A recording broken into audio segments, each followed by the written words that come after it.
Nay, ito pala yung manliligaw number 1 ko. Approve ba sa'yo? Hello po, tita. So, ikaw pala yung manliligaw ni Scarlett?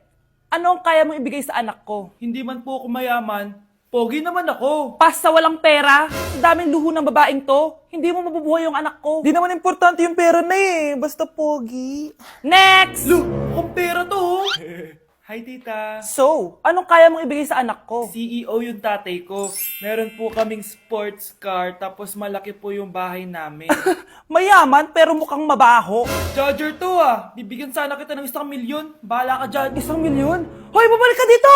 Nay, puro ka next. Gustong gusto ko na magka-jowa. Siyempre, gusto ko yung perfect na lalaki para sa'yo, anak. Hello po, tita. Oh, anong kaya mo ibigay sa anak ko? Hindi po ako mayaman, tita. At hindi rin po ako sobrang gwapo. Pero malinis po ako sa katawan. At marunong din po ako maglinis ng bahay at ng mga plato. Wow! Ganito yung gusto ko lalaki para sa'yo, anak. Kaya etong award-winning Wise Cleaner ang gamit ko kasi ito ang the best dishwashing liquid kit. Tara, samahan niyo ako gumawa ng dishwashing liquid. Nabili ko nga pala tong kit na to for only 250 pesos at ito yung mga laman niya. Siyempre, importanteng basahin niyo muna yung instructions. At ayun na nga, nag-umpisa na tayo. Naglagay lang ako ng 14 liters sa timba namin. At ang unang nilagay ko ay itong bubble booster. Susunod ay nilagay ko na rin yung surfactant. So kailangan paikot niyo tong ilagay. O diba, para ka lang nagluluto. Nag-set lang ako ng timer for 20 minutes para hintayin matunaw lahat ng ingredient. Pagkatapos nun ay haluin nyo na mabuti at ilagay nyo na yung premix bottle. So ito pala nabili ko ay calamansi flavor at ito na yung magiging kulay ng dishwashing liquid natin. Nilagay ko na rin pala yung thickener para maging malapot na yung dishwashing liquid natin. Pero dahan-dahan lang guys ha. At ayun, tinakpan ko na at babalikan natin for 24 hours. So mukhang okay na at bumili din ako ng mga bote. Dito ko ilalagay yung mga dishwashing liquid. Naisip ko lang na perfect pala to maging business kasi madali lang gawin at madami ka rin magagawa. Nagprint lang ako ng mga stickers at ayan, pwede na natin siyang ibenta guys. Kung ako tatanungin nyo, super worth it nitong Wise Cleaner. Perfect!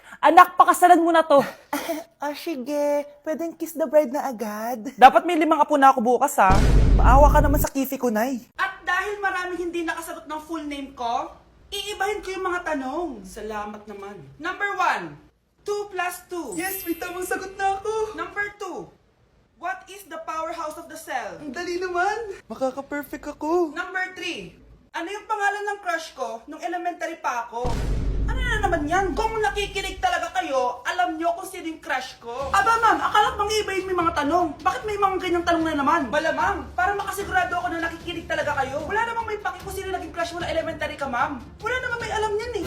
Ma'am, alam ko po kung sino yung crush nyo. Nakikinig po ako sa kwento mo. Buti pa si Michael, nakikinig. Di kagaya ng iba dyan. Sige, perfect ka na Michael. Yes! Makinig din kasi kayo sa kwento ni ma'am. Number 4, sino yung pinsan ng kapatid ng lola ko na tita ng mama ko na pamangkin na ate ko? Bagsak na naman ako! Ay, kasama ko po yung crush ko. Hello po, tita. Saktong-sakto, nagluto ako ng masarap na pagkain. Talaga po, Nay? Halika kayo dito, kumain muna kayo. Sige po, tita. Oh, ito, masarap yan. Ako nagluto niyan. Mapapadami na lang po kain ko nito, Nay. Ang sarap nga po, tita. Di ba, Bi? Tita, nabubulunan po anak nyo! Anak! Anak! Anak! Anak! Anak! Anak! Anak! Anong gagawin natin, tita? Tumawag ka ng doktor! Sige po, tita! Nandito na ako! Dok, bilisan niyo, Dok! Na paano siya? Nabulunan po! May jowa pa siya? Importante pa ba yun? Ligtas mo anak ko! Ito na, ito na! Patay na siya! Anak! Patay na siya! Sayang, ka-crushback ko pa naman siya. Crushback mo ako? Pag ganyan mo lang sinabi, so tayo na? Anak, ano to pinagpo-post mo sa Facebook ha? Bakit po, Nay? Nagmumura ka dito oh! Sabi mo, hahaha, tang-ina, laro! Yan ba yung mga nalalaman mo sa school? Biro lang yun, Nay. Wala akong pake! I-delete mo to kung ayaw mo laruin ko yung mukha mo. Sige po, Nay. A few moments later. Wow, ang ganda naman na outfit ko. Picture nga ako. Anak, ano naman itong pinost mo? Bakit ang ikli na shorts mo? Ang ganda ko dyan, no, Nay. Akala mo kinaganda mo yan? Ang pangit! Baka bastin ka ng mga lalaki. Grabe ka naman, Nay. I-delete mo yan! Next time, magpajama ka na lang. Yung tago lahat, pati mukha mo. Wow! Thank you so much, Mommy! You know that I love chicken nuggets! Ay, di pala chicken nuggets to. Pero ang sarap! May di ko nga. Ano? Ano na naman itong pinost mo sa Facebook? Yung niluto niyo po, Nay, shinare ko lang sa Facebook. Itlog lang, ipapost mo ba? Hiya ka naman! Dapat pinapost mo yung mga masarap na pagkain! I-delete mo yan! Lahat na lang pinapadelete mo! Tapos may nagko-comment pa sa post mo, sabi nila, ang pangit ko daw! Diyos deserve. Alam mo, i-delete mo na lang yung Facebook mo. Tama na! I-delete mo na para tumimik na yung buhay ko. Eh, kung wag ka kaya mangyalab, sigurado tatahimik buhay mo. Akin na yung phone mo. Ako na lang magdi-delete. Bakit kita i-delete kung pwede naman kitang i-block? Hindi mo na makikita yung mga post ko. Uy! Hi, Mare! Mare, nandito ka na sa Manila? Yes, of course, Mare! Nandito na ako! Yes! Mare!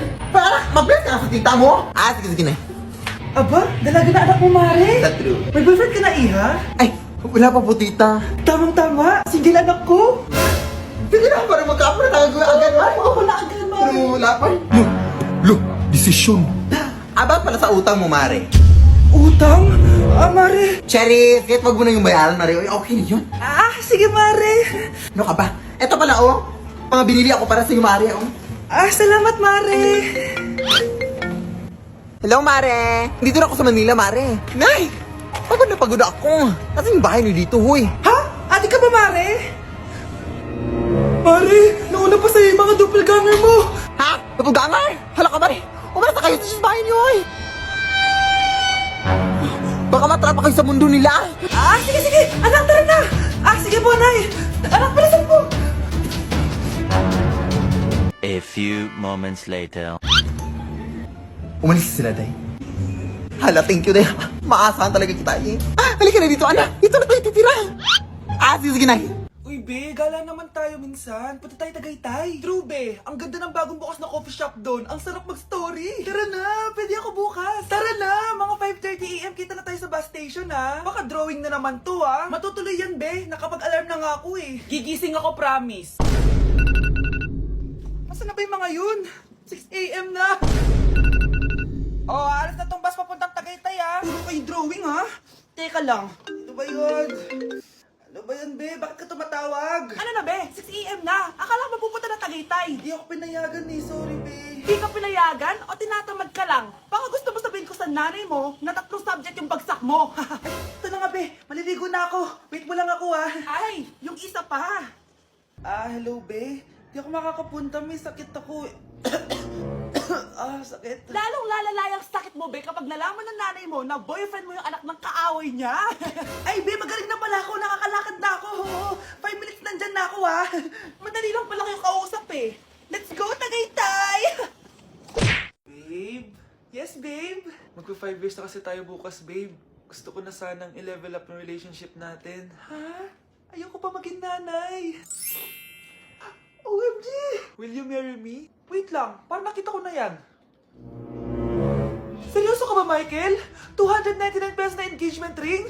Yun ba yung halaga ko sa'yo? Babe, hindi naman importante kung mahal yan or mura, di ba? Ang importante, nagmamahalan tayo. 5 years tayo! Tapos eto lang bibigay mo sa akin, ha? Hindi pa ba sapat yung magpapakasal tayo tapos magkakapamilya? Nag-expect ako sa'yo. Akala ko bibigyan mo ako ng bagong bahay, ng bagong sasakyan. Tapos ito lang bibigay mo sa akin? Buti naman at lumabas na yung tunay na kulay mo bago kita pakasalan. Ha? Sinusubukan lang kita. At tama nga ako, na gold digger ka. Michael, sayang, nakahanda na pa naman yung titulo ng mansion na ibibigay ko sa'yo. Pati yung sports car. Michael, sorry. Joke lang yun. I guess, pera lang ang habol mo sa akin. Hindi mo deserve to. Mag-e-enroll po ako. Mag-e-enroll po ako, ma'am. Nasa requirements mo? Ito po, dala ko ng birth certificate ko tsaka yung enrollment form. Oh, mga original to. Nasa yung mga photocopy nito? Photocopy? Sige po, wait lang po, ma'am. A few moments later. Ito na po yung photocopy, ma'am. Bumalik ka na lang bukas. Sarado na kami. Lo, kuya, wait lang. Mag-aayos lang ako, ah. Hoy, bilisan mo naman! 1, 2, 3! Kuya, sandali. Ang pangit ko tuloy sa ID. Kakainis naman si kuya. Section A. Basta na section mo? Section A ako! Magkaklase ulit tayo! Makakakopya pa rin ako sa'yo! Hi, Miguel! Anong section ka? Section B ako. Ikaw? Hindi kami magkaklase ni Crush. Sige. Section A kasi ako, eh. Good morning, class! Excited na ba kayo sa panibagong school year? Bad trip? Siya na naman yung teacher ko. Bakit, Scarlett? May problema ka ba sa akin? May problema ako dahil may favoritism ka. Ang lakas mo magreklamo. Di ka pa naman enrolled. Kaka-enroll ko lang, Talaga? Bakit ibang Scarlett yun nandito? Hello po! Bakit sabi ng teacher ko di ba daw ako enrolled? Ay, lang bukas. Walang iya ka? Ilang beses na ako balik-balik dito. I-enroll mo na ako. Ngayon na. Miss, balik ka na lang bukas ha. Sige po, babalik na lang po ako bukas.